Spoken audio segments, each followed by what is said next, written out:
Welcome to the Rainy Days Mystery Quilt. This is clue number 3 for summer of 2022. Remember to always double check your measurements when you're cutting. Measure twice, cut once. From 20 of the strips from your jelly roll, you need to cut 4 matching rectangles that measure 2.5 inches by 8.5 inches. You want to keep sets of 4 matching rectangles together. I like to do a lot of my cutting together so that I'm doing more than one cut at a time. So I'm going to put 10 of my jelly roll strips on this mat, all lined up nice and straight, and then I'm going to cut all 10 at the same time. So I have to be really careful that I cut it correctly so that I don't mess up. I'm using my Creative Grids ruler that's 8.5 inches wide, so all I have to do is cut the width of the ruler and I have my appropriate sized rectangles.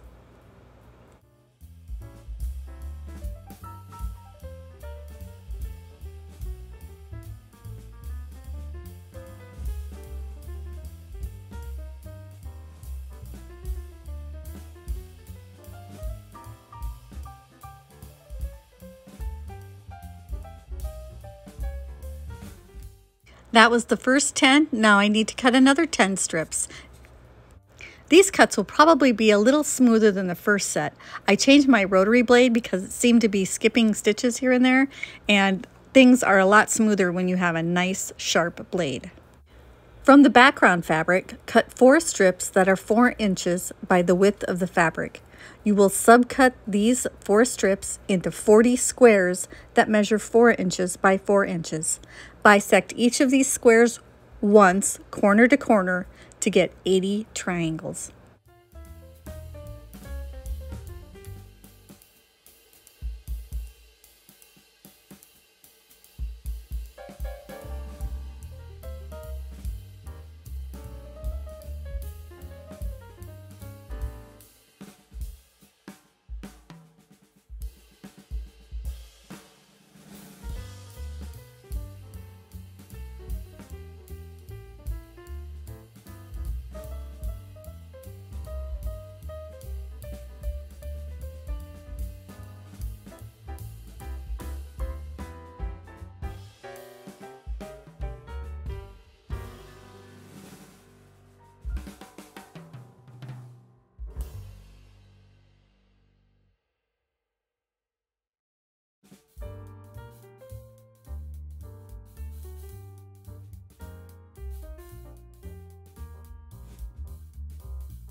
Besides the colorway I'm showing you with the jelly roll and the charm pack, I'm also working on a scrappy version. And so I'm going to get that cut too so I can sew everything at once. If you're enjoying our mystery series, make sure to hit that like button and subscribe so that you don't miss any of the clues in the future.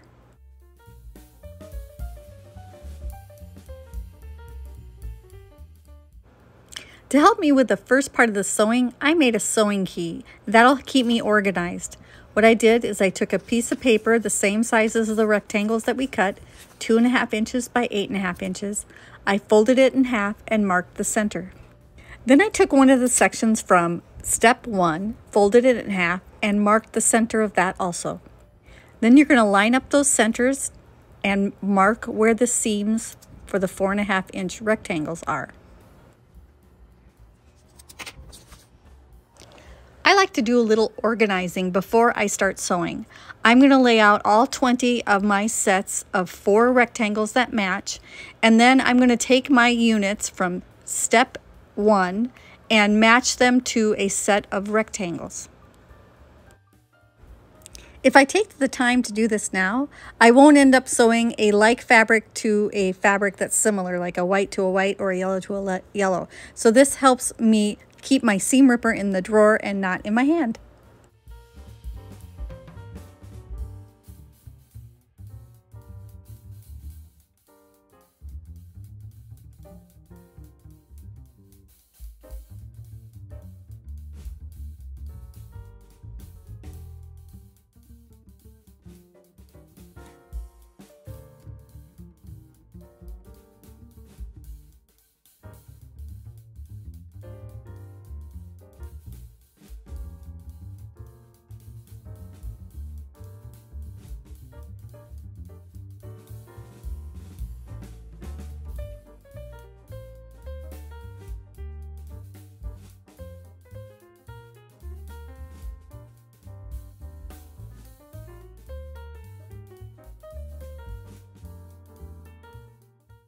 Now that we're organized, it's time to sew. Use 1/4-inch seam allowances. I've taped my sewing key to the underside of the plexiglass, but so that I can see it. I'm going to take my 4 matching pieces from step 1 and put them right side down on my lap. Then I'm going to take the 4 rectangles that I'm going to use for that and get them ready right side up. Now I put one of the rectangles near that piece of paper. They're the same length. And then I find my seams and match them up with those 2 lines that I drew. And then I know where to put it. Now I don't have to pin each of these units and find the center. I'll just use this fabric sewing key on each of these pieces. Using the sewing key will streamline this process. I don't have to do any pinning, and I can just keep feeding those units through the machine. I tried the sewing key in a couple different places before I found the spot that works the best for me. You might have to play around with it a little bit to find the exact right position for your tastes.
Once you've sewn all 20 sets of 4, get your blade saver thread cutter out and make a quick work of cutting those pieces apart.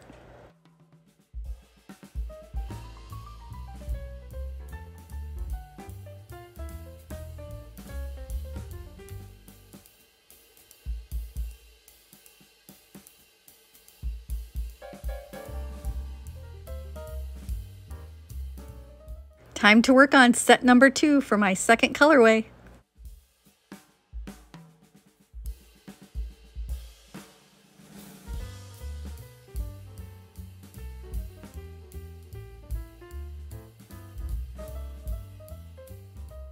On the second set of sewing these units together, I found a very clever way to use my blade saver to go even faster when I was cutting the units apart.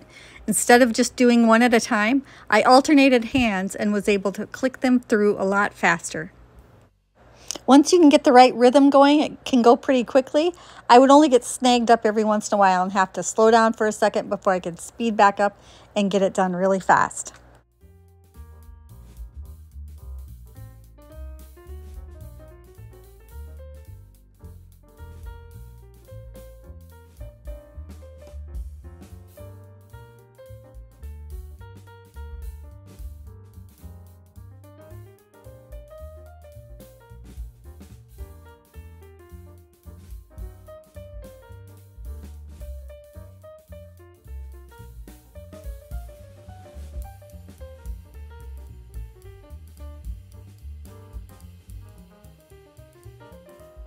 I'll be using this method again in the future. It was kind of fun.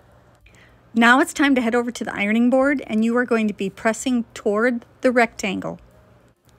When I'm pressing, I like to press the seam flat first before I open it up and press it in the direction it needs to go. I think my seams lay a lot flatter when I do it this way, and there's no puckers or wrinkles in the seams.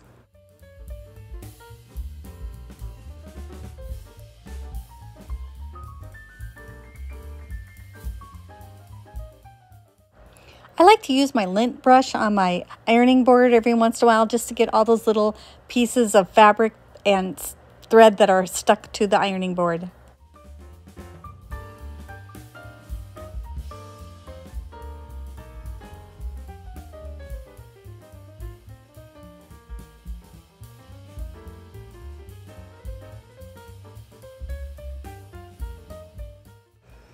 Now it's time to piece the triangles to the top of this unit. You want to center the triangle. The tips of the triangles will not hang over the edge very much. There's not a 1/4 of an inch seam allowance here, but don't let that worry you. That will be taken care of in a later step. So just follow the directions and keep sewing.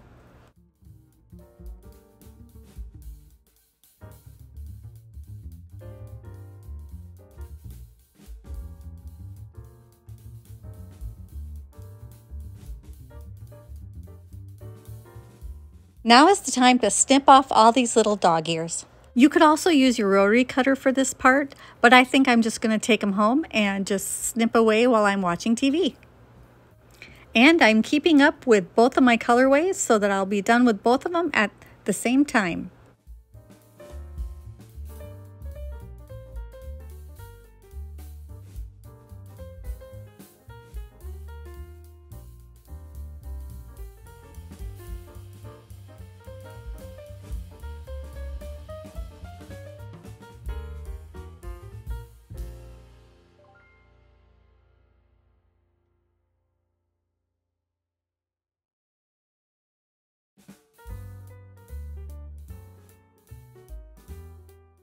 Now it's time to press toward the triangle.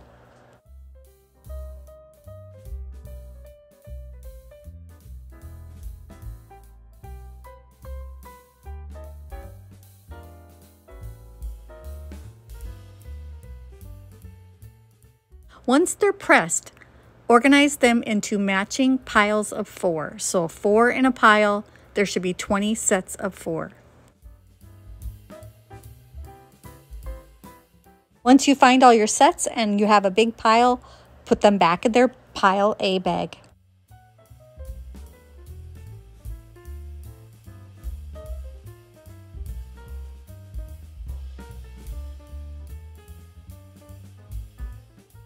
Put those pile A bags back in with the rest of the fabric that you have so you keep everything together and nothing gets lost or misplaced. We hope that you will hit that like button, make a comment about the project, share with your quilting friends so everybody can do the mystery, and most importantly, subscribe so you don't miss any of the clues for this mystery quilt. You can find the PDF of this pattern in our files section of our Facebook group called The Quilted Forest Friends, or you can screenshot it and print it at home, or you can push pause on the video and take notes.